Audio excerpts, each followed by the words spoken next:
अस्सलाम वालेकुम, मैं हूं न्यूयॉर्क से मोहसिन ज़हीर। सदर डोनाल्ड ट्रंप की जानब से न्यूयॉर्क सिटी में 2 हफ्ते कबल एक कानून बनाया गया था कि वर्किंग डेज में सुबह 5 बजे से रात 9 बजे तक जो भी शख्स गाड़ी में न्यूयॉर्क सिटी, जो कि न्यूयॉर्क का और अमेरिका का मसरूफ़ तरीन शहर है और इलाका है, इसके सर्टन एरियाज़ में जो मसरूफ़ तरीन एरियाज़ हैं उसमें दाखिल होगा गाड़ी में, तो उसको $13 फ़ीस अदा करनी होगी, जिसको कंजेशन प्राइस का नाम दिया गया था। यानी कि रश आवर में न्यूयॉर्क सिटी में गाड़ी में आना की जो फ़ीस थी ये मुकर्रर की गई थी।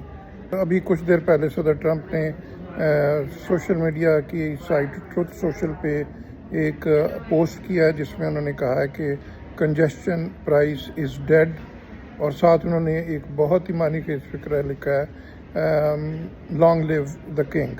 सो मतलब ये है कि ट्रंप ने शायद ख़ुद को किंग डिक्लेयर कर दिया, और साथ ही उन्होंने ये भी कहा है कि जो कंजेशन प्राइसेस हैं ये ख़त्म हो गई हैं।